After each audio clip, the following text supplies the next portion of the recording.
Tá pra gravar agora. Fala a tua piadinha. Vou parar agora. Prof. Sério agora.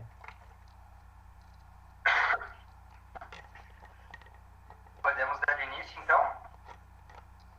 Sim. Sim, então beleza.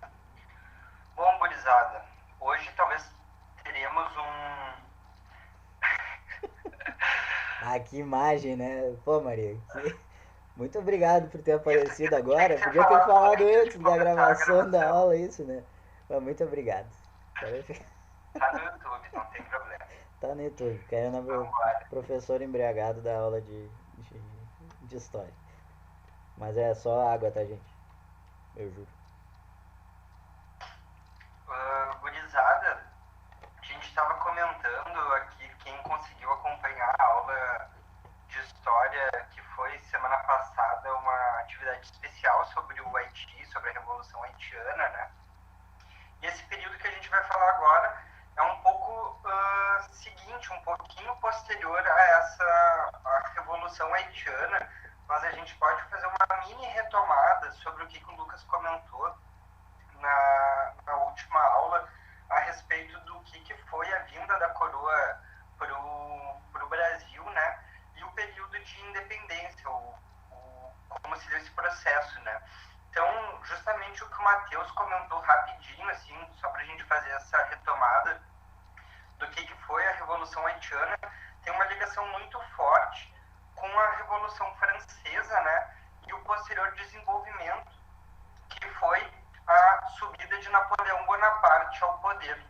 E Napoleão Bonaparte vai desencadear diversas guerras pela Europa, né? E buscando também combater o seu principal inimigo, que era a Inglaterra, através do bloqueio continental. Como Portugal vai ter uma relação comercial muito forte, estreita com a Inglaterra, o que vai acontecer é que a família real, com quase 10 mil pessoas, dizem alguns relatos entre 7 e alguns falam até em mais pessoas, vai vir com toda a sua corte e com a estrutura burocrática da sua corte para o Brasil, né? Atravessar o oceano com a ajuda da Inglaterra, com a ajuda dos navios ingleses. E isso vai fazer então com que o Brasil, que durante 300 anos, quase isso, foi colônia, né, de Portugal, vai fazer com que a metrópole venha para o território, primeiro para Salvador e logo depois, na sequência, para o Rio de Janeiro, e modernizando então algumas questões envolvendo aqui o território do brasileiro, né? Então a gente vai ver que chega, que vai ser feita a Biblioteca Nacional, vai ter também outras instituições criadas aqui, como o Banco do Brasil, não o mesmo banco que a gente conhece hoje, mas vai surgir o primeiro banco aqui, e também o comércio do Brasil não vai ser mais só monopólio da metrópole com Portugal, inclusive a Inglaterra vai ganhar um desconto, né? Não, vai ter 15% de imposto alfandegário nos produtos ingleses, enquanto Portugal mesmo vai ter 16% e outras nações vão ter um preço um pouco maior para esses produtos. Então a gente vai ver que a Inglaterra vai ter um domínio muito forte comercial sobre o Brasil a partir desse início do século XIX. Beleza? O Lucas também comentou com vocês como se deu esse processo de independência, que é uma questão muito importante, que logo depois que Napoleão sai, é derrotado, né, a partir de 1815, vão surgir demandas em Portugal pela volta da família real, já que Portugal não estava mais sendo ocupado pelos franceses. Então vai começar a surgir esse sentimento de busca de volta da família real para a metrópole em Portugal. Isso vai se dar muito claramente a partir da Revolução do Porto, em 1820, que a gente comentou também, que é uma revolta um pouco que tem as suas contrariedades, porque ela buscava a volta da família real, mas ao mesmo tempo tinha características liberais de, por exemplo, ter uma constituição e ter demandas já burguesas, né? Então eles vão exigir a volta de Dom João, que vai voltar para Portugal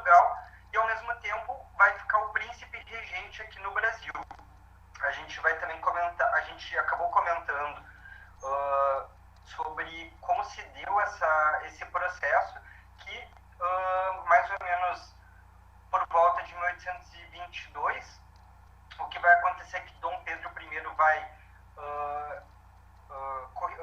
ir atrás de uma revolta em São Paulo, né? Nesse momento, inclusive, que ele vai conhecer uma das suas amantes mais conhecidas, que vai ser a Domitila de Castro, como a gente comentou, que vai virar a Baronesa de Santos. E nesse período, então, ele vai fazer a independência do Brasil. O que vai acabar acontecendo é que a gente vai analisar como se deu o primeiro reinado, que vai ser um período bem curto, se a gente for analisar nessa aula de hoje, que vai se dar durante 9 anos, né? De 1822 a 1831, um período em que vai existir esse reinado do Dom Pedro I, filho do antigo rei Dom João VI, né? Então a gente nota como esse processo se deu dentro da mesma família, inclusive. Muito interessante esse processo. Vamos ver como se deu, então, esse primeiro reinado depois do processo da independência, então. Bom, a gente colocou aqui uma frase de um historiador chamado Evaldo Cabral de Melo, que é irmão até de um grande poeta conhecido, que é o João Cabral de Melo Neto, que ele vai colocar, então, que o Brasil fez império antes de se fazer nação, mostrando como esse processo se deu de cima para baixo, né? Diferente de processos que a gente estava acompanhando nesse mesmo momento, por exemplo, na França, onde os movimentos nacionalistas eram quem buscavam a sua emancipação e a sua independência. Diferente também, muito, da América Latina, que diversas repúblicas que vão se tornar independentes a partir de guerras, né? O Brasil vai ter um processo diferente, além de não ter uma guerra definida pela independência, ele vai se tornar, ao invés de república, império. Então vai se tornar o Império do Brasil. E assim o Estado brasileiro ele vai nascer como uma maneira de manter os privilégios das elites regionais que comandavam já o país antes mesmo dessa independência. Não vai ter uma grande mudança econômica nem política muito profunda essa emancipação. Gente, eu acho muito importante assim o que o Marcelo está falando, porque vão tentar fazer figurar dentro da época, tá? O que vocês acreditam que fazia uma pessoa se sentir brasileiro ou pertencente a um país, um império do Brasil, em 1825, por exemplo? O que fazia essa pessoa ter esses sentimentos? Durante todo o império isso vai prevalecer, tá? Mas são dois aspectos muito importantes que é mantido em todo o império. Chutem, eu quero que vocês chutem. Um exercício rápido. O que vocês acham que questões sociais, econômicas, políticas que faziam as pessoas terem esse sentimento nacional? Isso explica muito, na realidade, vários elementos da nossa cultura até os dias de hoje. Um chute, chutem, é importante chutar, eu falei isso pra vocês. Não importa se chutar na lua. Duas características? Duas. Uma na realidade leva a outra, né? De uma maneira ou de outra.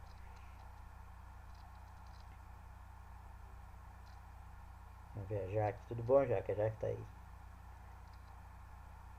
O que vocês acham que faz um brasileiro lá no... Não sei se existia Amapá ainda, mas no Maranhão e aqui no Rio Grande do Sul se sentirem pertencentes ao mesmo estado. Ao mesmo estado inteiro. Não. Naquela época, lá por 1825. O idioma. Mais ou menos, porque o idioma, por exemplo, aqui no Rio Grande do Sul, nosso amigo Marcelo, meu querido amigo Marcelo aqui, por exemplo, é um cara que estuda a região do Prata, no mestrado dele, pode falar que a língua espanhola, por exemplo, era tão falada quanto a língua portuguesa aqui na região do Pampa. Então não sei se a língua seria um elemento que trouxesse esse sentimento de nação. Mas foi boa, isso aí, Lucas. São duas coisas, percebam, o que existe, o que vai existir no Brasil inteiro, seguir existindo no Brasil inteiro durante esse período do Império.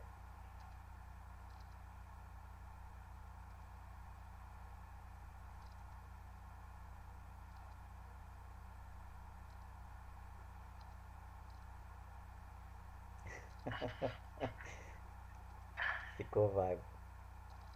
Eu posso chutar aqui, Chuta não uma sei então, então. Marcelinho, por favor. Eu chutaria que a linguagem que é predominante, que une talvez o brasileiro tanto hoje, mas tipo, naquela época, é a violência, né? E no caso a escravidão.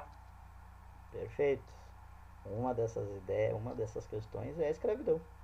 A escravidão é o que vai manter coeso em grande parte, não é à toa.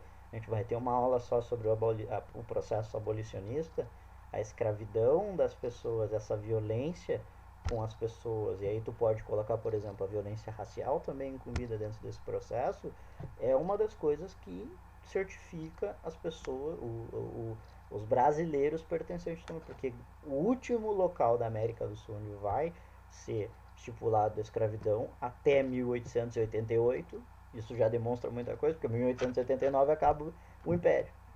Então se desmantela esse processo também. Então, e outro fator, gente, que é muito importante, que é menos falado, a figura do imperador. A figura do imperador é uma figura que centraliza o poder. Eles são súditos de uma figura. O cara lá na Amazônia, ele vai ser súdito, um que mora em Manaus, ele vai ser súdito do imperador. O cara que mora aqui no Rio Grande do Sul, ele vai ser súdito do imperador. Eles podem ter características culturais completamente diferentes, vivências diferentes, dialetos de linguagens diferentes, mas culinária diferente, mas eles vão ter como figura o imperador e a base da sua produção e da sua reprodução como sentimento e como processos de exploração é a violência, e aí o Marcelo falou muito bem a questão da escravidão, certo? Então, Porque a gente fala, pode fala, fala, falar, fala. pode falar. Não, não, toca a ficha, toca a ficha. Não mais isso. Não, é que a gente nota como as repúblicas na América Latina vão abolir a escravidão ao longo da primeira metade, até a metade do século XIX. A Inglaterra já vinha pressionando para isso acontecer desde 1830 e poucos, né? E a gente vai notar como o Brasil, o Brasil era um grande porto de escravizados. O Brasil era o local onde a escravidão florescia no sentido de negócios, entende? Então era um local onde os traficantes de escravizados buscavam para seus comércios. E não é à toa, como o Lucas comenta, que vai ser o local que mais tarde vai abolir a escravidão e que um ano depois de abolir a escravidão em 1888, um ano depois cai o Império, porque o que sustentava o Império era a mão de obra escravizada. Então é isso que a gente busca demonstrar. Se a gente for olhar a América Latina como um todo, a gente vai notar que as repúblicas vão se tornar independentes na quase toda a América Latina. A gente vai ver o surgimento desses países, nações, enquanto o Brasil vai ficar como um local muito marcado por ser um território gigantesco dominado por um império. Entende? Seguimos, Lucas? Quer complementar? Não, acho que tá ótimo. Toca a ficha. Vou cancelar. Beleza. Silenciar. Bom, gente, então como a gente comentou com vocês, durante o primeiro reinado, diversas tendências políticas de diferentes interesses das elites, é importante a gente comentar isso, vão disputar o poder entre si e a burocracia do reino, pois mesmo tendo conquistado a independência, o Brasil manteve boa parte da estrutura de Estado montada por Portugal. A gente vai notar como, quando a gente está falando de política, que a gente está falando das elites, eram grupos de política, e como a gente já comentou com vocês, quando a gente comentar também sobre partidos políticos no Império Brasileiro, eles não tinham grandes diferenças entre si no sentido de interesse de classe. Eles eram partes das elites. Não é o conceito de partido político do século XX, onde existem diferentes interesses de classes envolvidos nesses partidos, como a gente já comentou na última aula, né? Beleza? E a gente vai notar, então, uma questão muito importante do primeiro reinado, talvez a questão que vai ser a primordial, que vai ser o surgimento da nossa primeira Constituição. Então, vai vai surgir um debate na Assembleia Constituinte, vai se formar uma Assembleia Constituinte para debater ideias para a nossa primeira carta, né? A primeira carta constitucional brasileira. Então vai surgir a partir de 1822. Uma questão antes importante de falar da Constituição é como a gente já comentou com vocês, né? O Estado brasileiro ele vai surgir muito forte a partir do controle e da violência.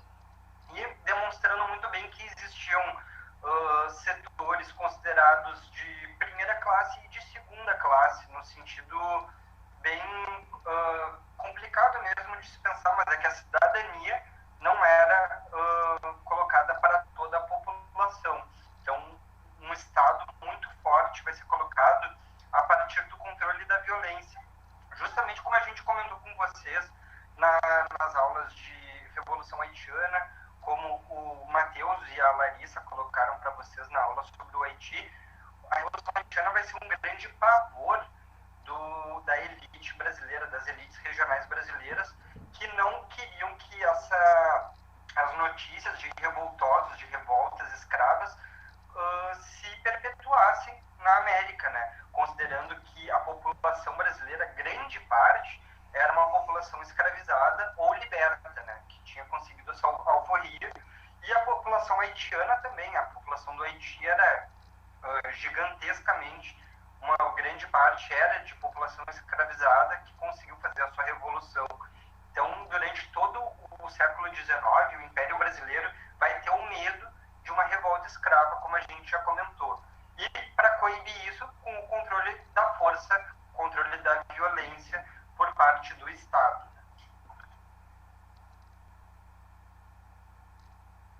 Sobre o que era ser brasileiro, isso é uma questão que, como o Lucas comentou, isso a gente vai debater durante todas as aulas de história do Brasil, porque isso não se resolveu no primeiro reinado, né, gente?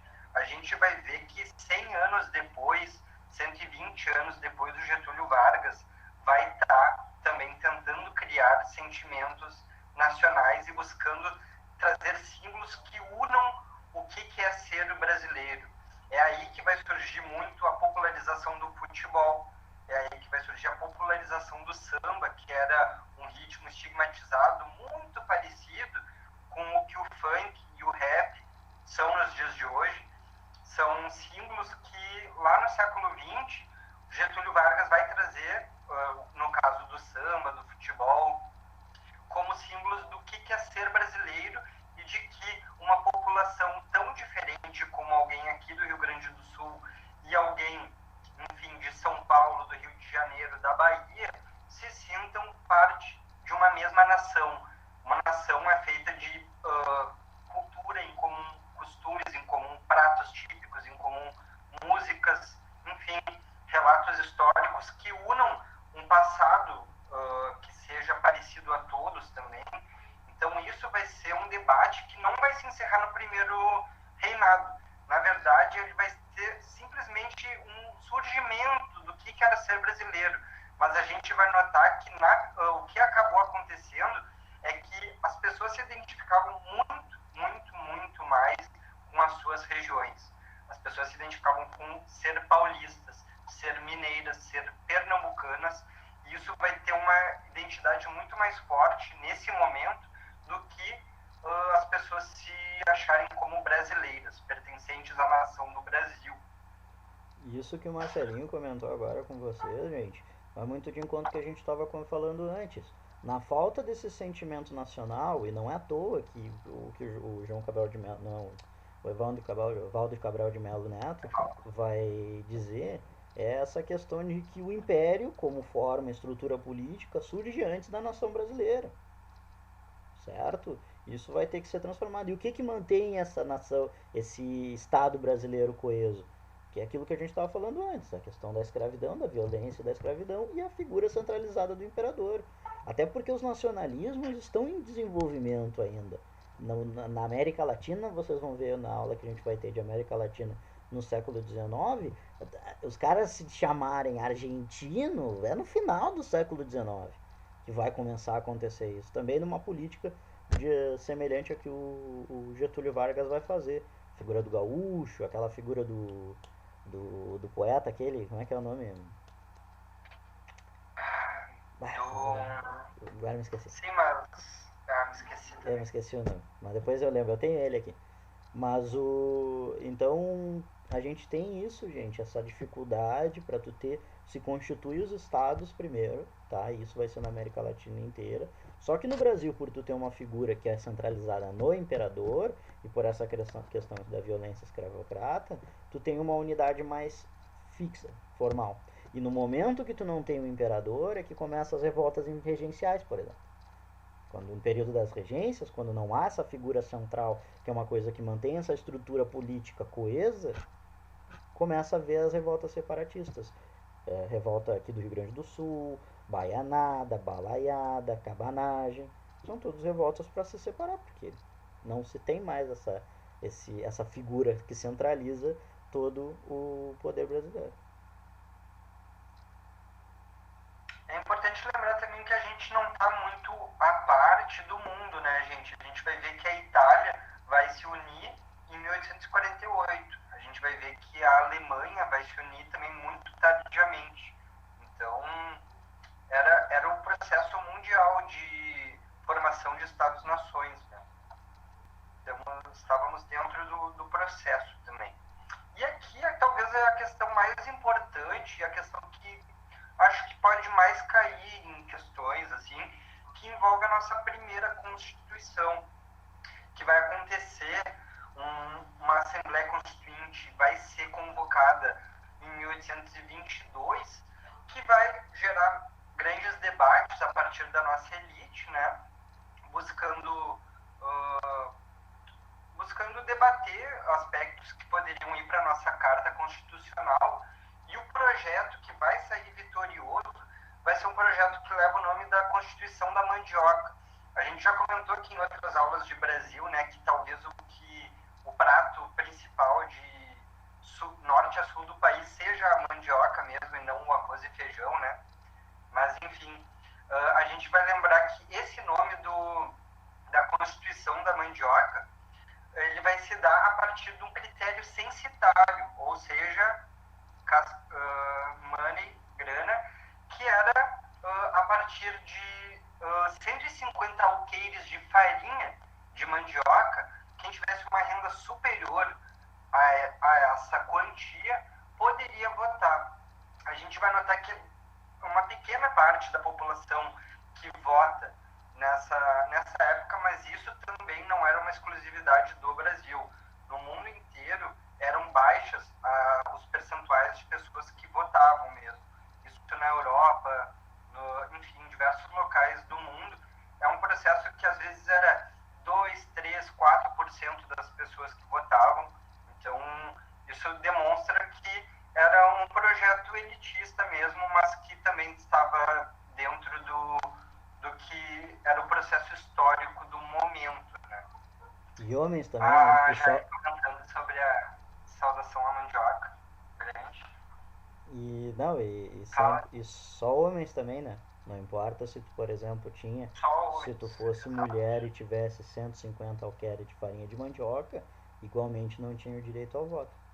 Então, gente, são coisas que estão relacionadas, obviamente, ao discurso da época, também não podemos ser anacrônicos, mas também existia.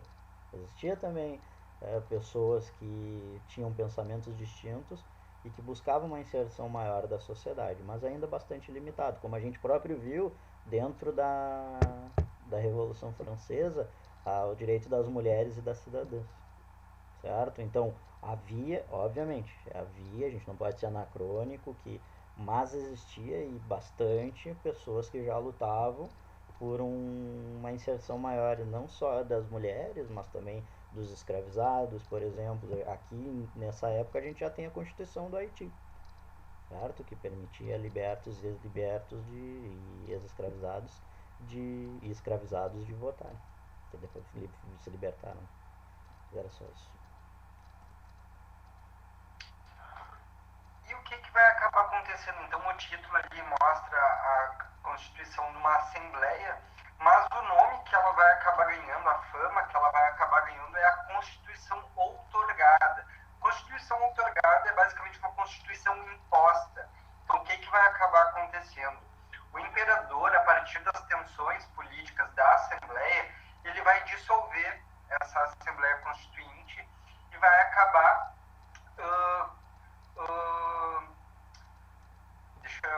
ele vai acabar prendendo e exilando alguns deputados políticos que votavam, que estavam presentes nessa Assembleia para formular essa Constituição.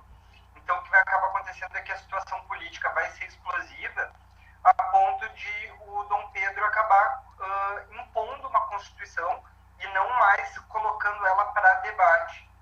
E isso vai acabar acontecendo em 12 de novembro de 23, com o apoio de militares, que ele vai acabar, então, dissolvendo essa Assembleia. E no ano seguinte, no início desse ano, ele vai outorgar essa Carta Constitucional, mostrando, então, que a nossa primeira experiência dentro de uma possibilidade de algumas questões políticas que podiam criar regras para moderar esse poder do imperador, na verdade, o que vai acabar acontecendo é justamente o contrário. Vai acabar centralizando cada vez mais o poder na figura desse primeiro imperador. Gurizada, resumindo, assim, mais ou menos, para ficar mais figurativo, assim, do que aconteceu.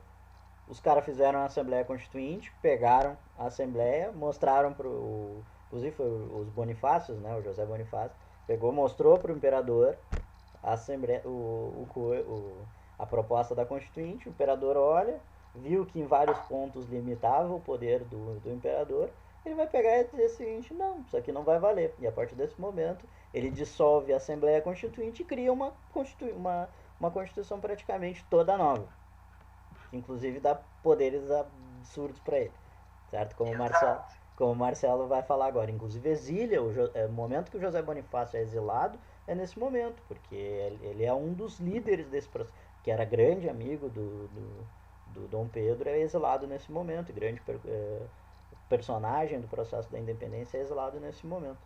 E aí o Marcelo vai contar agora para vocês qual é o estilo da Constituição que o imperador fez para ele mesmo, praticamente. A gente comentou aqui já que o José Bonifácio ele é um personagem bem interessante da nossa história, né? Ele, inclusive, estava na França no momento da Revolução Francesa. Ele vai chegar lá em 1790, 91, se eu não me engano, para estudar, né? Depois ele vai acabar saindo da França e vai para algum outro local da Europa, porque estava muito exaltado os ânimos na França, né? E aí o que acontece? O imperador vai acabar mandando ele embora agora em 24, e daí no final da aula, quando a gente estiver comentando sobre o imperador ter deixado o filho aqui com 5 anos, ele vai chamar justamente o José Bonifácio para ser tutor dele, do filho dele, né? Então é engraçadíssima essa história. Mas enfim, voltando à Constituição, o que a gente precisa saber? Então ela vai ser uma Constituição que vai definir a monarquia constitucional, vai ter uma monarquia, então, a partir da figura do imperador, e ela vai ter uma carta que foi outorgada, né? E essa carta ela vai ter um lance que é a excessiva centralização a partir de um novo poder, ao lado dos 3 poderes conhecidos e que são patrimônio da Revolução Francesa, das revoluções burguesas do século XIX, né, como os poderes legislativo, executivo e judiciário. O imperador vai trazer um novo poder, que é o poder moderador, que é basicamente a bola é minha e eu tenho que jogar. Ninguém joga sem a bola, né? Então o que acaba acontecendo? Esse poder vai se sobrepor aos 3 poderes. E isso vai acabar gerando uma pouca autonomia para as regiões, para as elites regionais que buscavam ter mais poderes, e o imperador vai conseguir, então, ter esse poder moderador que vai se sobrepor aos outros 3 poderes. E isso vai fazer com que o Estado fique muito mais centralizado na figura dele. Tanto que nos anos 30, na sequência, vão surgir algumas medidas para amenizar essa situação de centralização. Mas até aqui, esse momento que a gente vai ver, então, é que aumentou a centralização, aumentou o poder do imperador a partir dessa Constituição outorgada por ele. Beleza? A gente vai ver que era um sistema eleitoral em 2 turnos,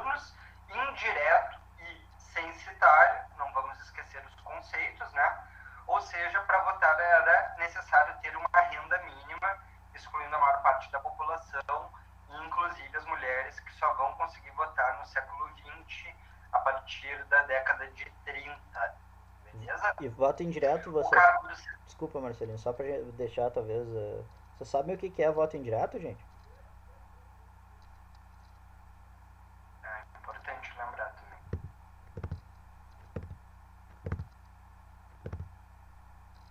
Alguém poderia me dar um exemplo de voto indireto?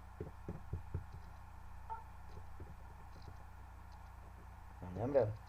Gente, por exemplo, voto indireto é quando tu delega a um terceiro a possibilidade de votar por ti. Então tu não votava, por exemplo, eles votavam para um deputado ou alguma coisa do tipo e esses caras elegiam uma pessoa para ser não presidente, né, mas para elegiam outras coisas. Então os nossos votos, por exemplo, para legislativo são votos indiretos até hoje, podemos dizer de uma certa maneira. Os cargos do STF, por exemplo, né? Uhum. Quem indica é o presidente que é eleito. Isso. Então a gente acaba elegendo o presidente que vai acabar escolhendo os ministros do STF. Beleza? Tranquilo? Aqui tá bom. Tá claro até aqui, gente? Tô falando muito rápido, tá de boa. Tá de boa? Então vamos dar sequência, né? E uma questão muito importante, né? O Estado ele vai ser considerado católico, indissociado da Igreja, e a escravidão vai ser mantida, como a gente comentou. O Estado ele só vai ser separado da Igreja com a proclamação da República, no fim do século, né? Que a gente vai comentar com vocês. E o cargo do Senado ele era vitalício e escolhido pelo imperador numa lista tríplice. Firmeza? Bom, para tu ser independente também as outras potências e outros países teriam que te reconhecer como tal, né? E o primeiro país a reconhecer vai ser os Estados Unidos, já com uma ideia da doutrina Monroe, né? De América para os americanos. Então, buscando, e os Estados Unidos aqui surgindo ainda, não eram uma grande potência, como eles vão se tornar a partir do início do século XX, né? Mas já buscando trazer grande parte da influência deles para todo o continente americano. Uma outra, quem também vai ter papel de destaque nas negociações vai ser a Inglaterra, que buscava justamente influências, buscava que essas influências burguesas, essas influências do capitalismo que estava surgindo, fosse cada vez mais difundidos pelos territórios, né? Então, ter uma nação que não fosse mais colônia, mas que fosse comerciar com os ingleses, era muito interessante para eles, justamente pela riqueza que existia aqui no território.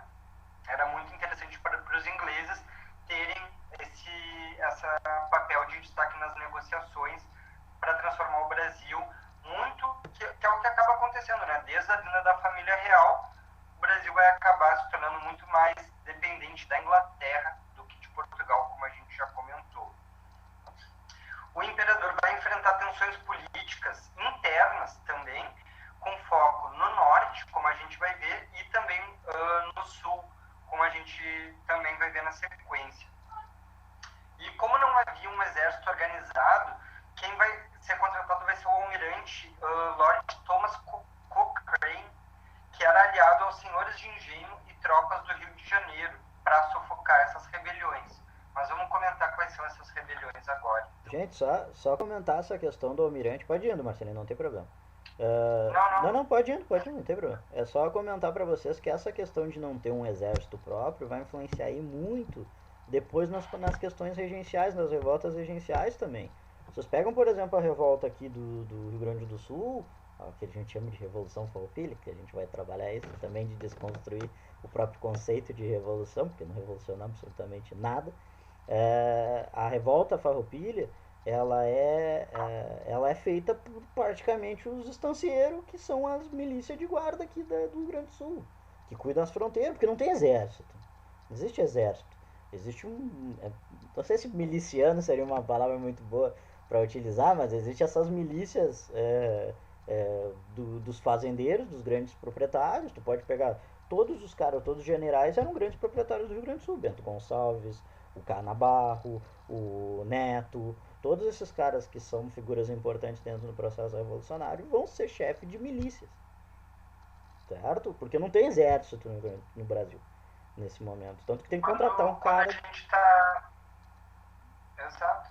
Quando a gente está vendo, por exemplo, as revoltas coloniais, quando a gente está vendo, por exemplo, Palmares, quem vai combater isso são bandeirantes, são milícias organizadas por esses bandeirantes, né? Então, é só a partir de 34, se eu não me engano, né, que vai surgir a Guarda Nacional, no Mas período regencial. a formação do exército brasileiro, que a gente pode trabalhar como inaugural do exército brasileiro, tanto que o patrono é o cara que vai ser o grande general desse conflito, é na Guerra do Paraguai. Até então, o exército como uma força paga, bem treinada, no Brasil não existia. Não existia, certo? Desculpa, E a gente Marcelinho, vai ver, interrompi. então, os dois conflitos internos desse momento do primeiro reinado, que vai ser a Confederação do Equador, onde vão se unir diversas províncias no norte e nordeste, se rebelando contra o Império. Elas vão adotar uma nova Constituição, se baseando na Constituição da Colômbia, feita pelo Simão Bolívar, que era um libertador da América, e extingue o tráfico de escravos, recrutando tropas para o enfrentamento das tropas imperiais.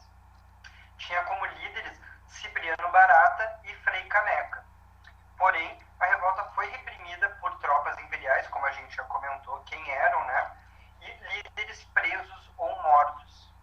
Vai ser a revolta mais comentada e que Dom Pedro I vai ter uma maior dificuldade para combater nesse período, juntamente com a Guerra da Cisplatina, porque como a gente já comentou, Dom João VI, logo depois que desembarca no Brasil, vai ter uma política de expansão, tanto para o norte, na Guiana, como para o sul, tomando o território que hoje a gente conhece como Uruguai, que na época ele vai considerar como um novo estado do Brasil. Só que na época estado era conhecido como província, e o governador era chamado de presidente de província. Mas enfim, a gente vai ver então essa Guerra da Cisplatina, que vai ser um conflito nesse território do Uruguai, que estava sob possessão do Império desde 1817. E os uruguaios vão conseguir a sua independência do Império, tanto do Brasil como da Argentina também, que buscava, às vezes, expandir o seu território para o Uruguai, ali em 1828. Ali vai ser abolida a escravidão na recém-criada República Oriental do Uruguai, que eles são bem orgulhosos, inclusive, de ter se tornado uma república e abolir a escravidão. Olhem, notem, né, a data, que vai se dar 60 anos antes da abolição da escravidão no território brasileiro. A própria Carta do Artigas, na realidade, em 1820, quando tem todos esses conflitos da tomada do Uruguai pelas tropas do Dom João, a própria constituinte do Artigas, ela que se chama Revolução desde Los de Abarro, né? Ela é extremamente, inclusive, extremamente fez reforma agrária, aboliu a escravidão, ela é a mais progressista, fora a Revolução Haitiana, que a gente tem dentro desse contexto latino-americano. A história do Uruguai, nesse ponto, é extremamente interessante. Como sempre, na frente, né? A gente aqui trabalha muito com o contexto histórico, né? A gente não é tanto da sociologia de poder ficar debatendo sem pensar no tempo, assim. Mas a gente nota como o Uruguai é avançado em vários pontos hoje em dia e como a população é politizada, vai para a rua protestar. Então tem uma questão muito interessante, né? É o país. Mas também, isso é uma coisa que se vende muito no Uruguai, né? Também há críticas muito grandes do racismo no Uruguai, né? Inclusive com as próprias culturas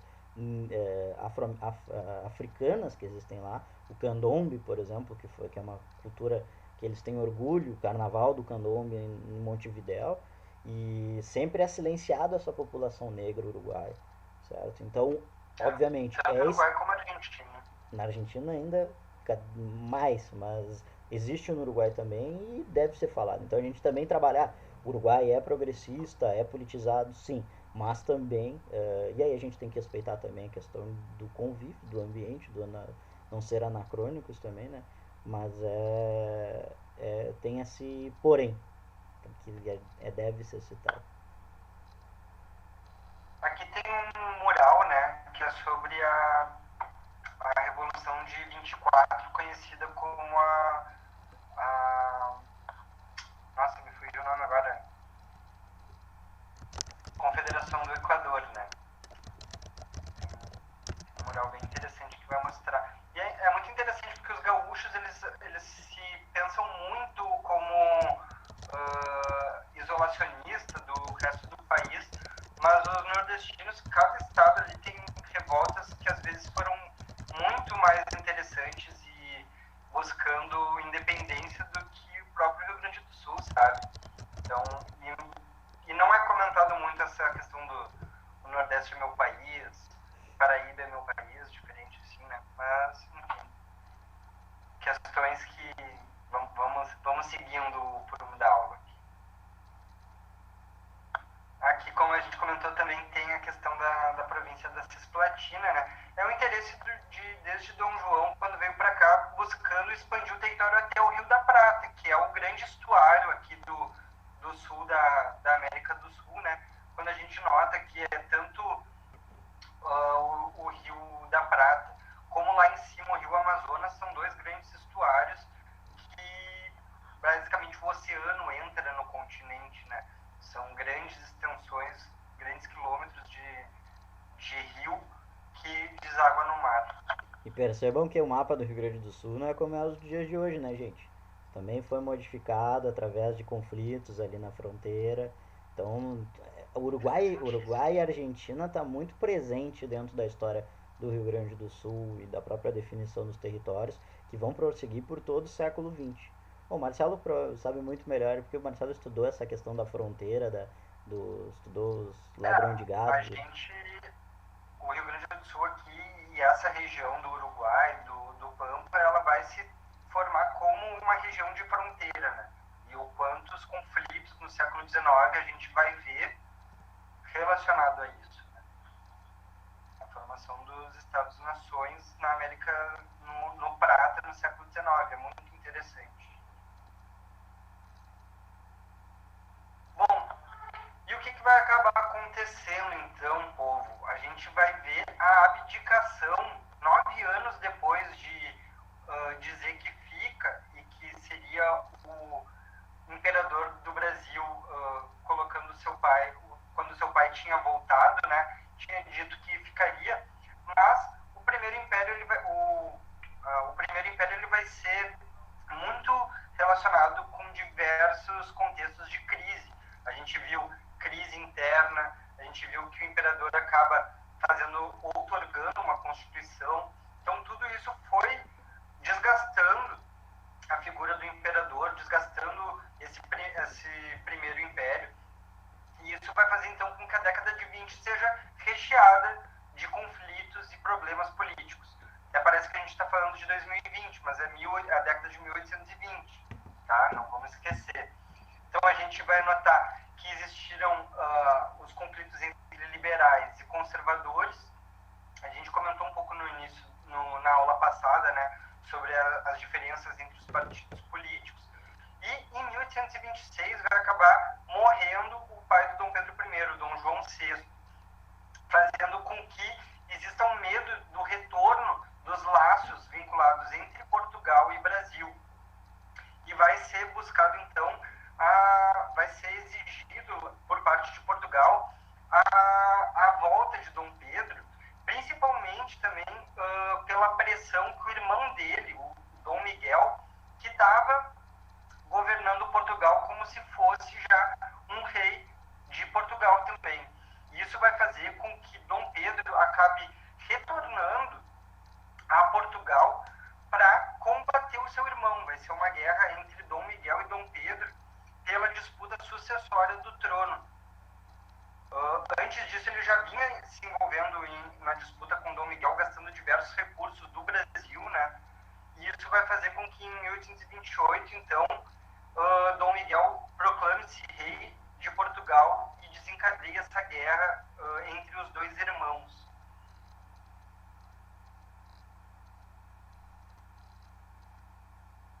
Ao mesmo tempo, quando começa a surgir a década seguinte, a década de 30, os conflitos vão se agravando e 2 episódios são muito marcantes.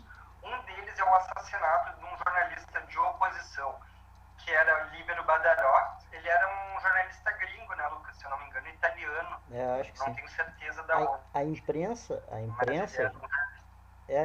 É. normalmente nesse período, gente, até vocês vão ver também na Revolução Farroupilha a participação de imigrantes italianos como os correspondentes do conflito.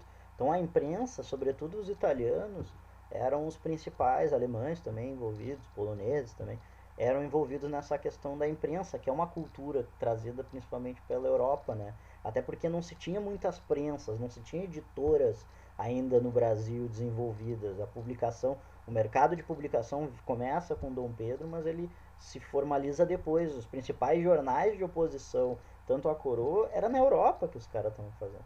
Mas esse cara morreu aqui no Brasil, fazia jornal, folhetins e jornais aqui no Brasil, e foi assassinado em 1800 e... acho que é 28 ou 29, alguma coisa assim. 30?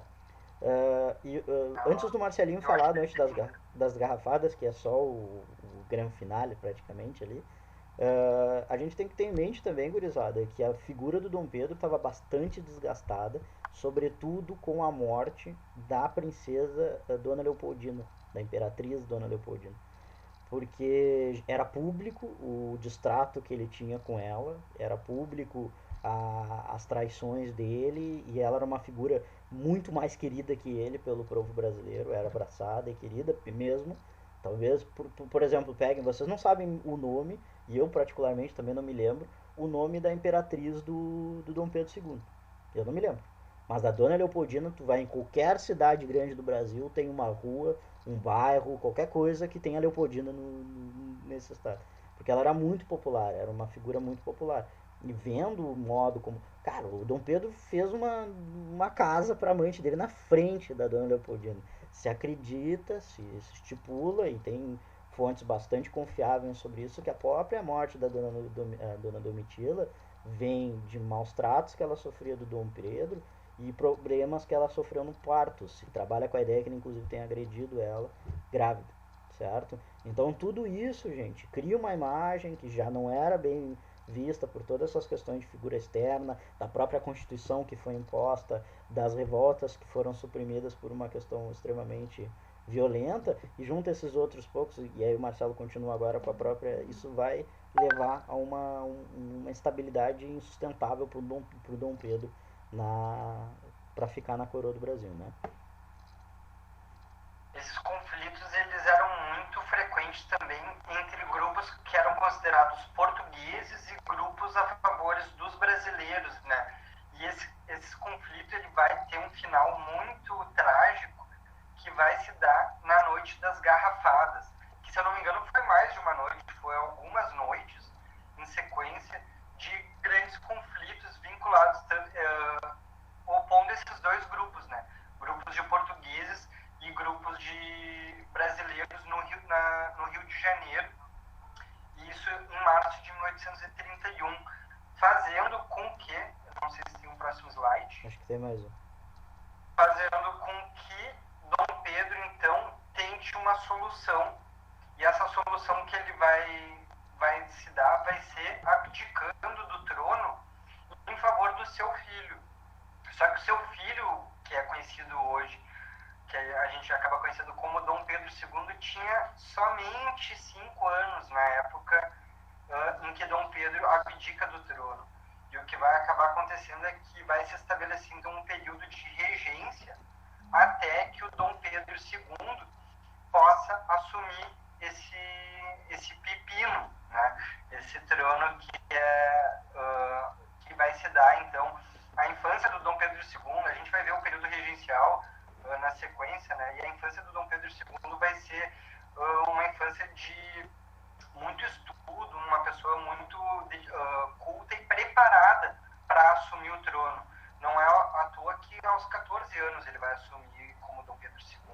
Com um vai golpe. se dar Com um golpe. com o golpe.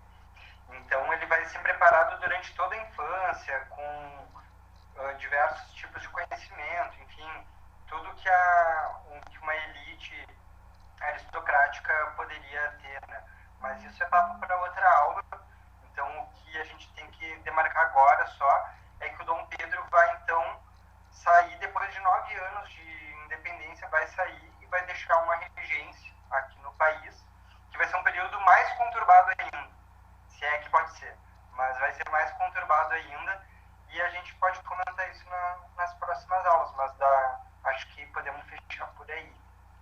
Certo, gente? Ficou alguma dúvida, alguma coisa? Eu sei que é um período meio político, bastante politizado, mas é importante. Espero que todo mundo tenha gostado, gente. Que não é fácil, mas, enfim, eu acho que tem muitas questões, assim, pra gente trabalhar e entender sobre o Brasil, né? Eu acho que a gente pode trabalhar, gente, essa ideia desse processo inteiro, vocês percebem. O rompimento com Portugal a gente vê na chegada, praticamente, da corte portuguesa aqui no Brasil. Ali inicia o processo de independência. Porém, ela vai se formalizar e aí cortar realmente, totalmente os laços nesse momento. Também porque tem uma coisa super importante. O Dom Pedro II, que vai ser, ele é brasileiro. E isso dentro de um contexto de formação nacional é importante. O Dom Pedro I era português. Inclusive se torna Dom Pedro IV depois em Portugal, quando ele foge praticamente para Portugal. Certo? Então esses elementos, a própria constituição de nação, como é que tu vai constituir uma nação com um cara que não é da nação, teoricamente? Que inclusive representa o status quo, a forma, o sistema colonial que era a coroa portuguesa. Certo?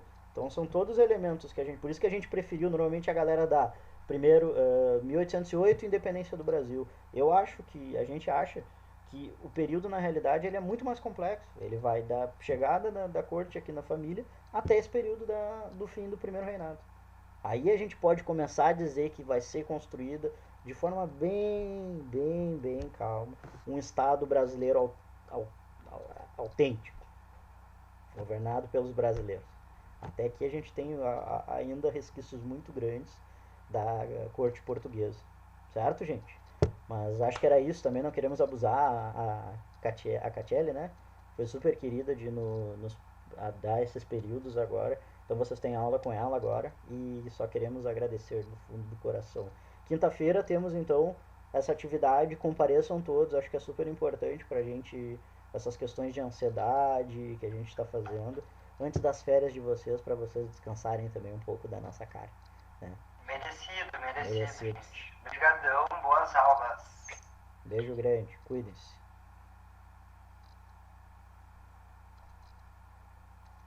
Nós que agradecemos. Quinta-feira, hein? Mesmo horário da aula de história. Valeu, gente. Beijão, cuidem.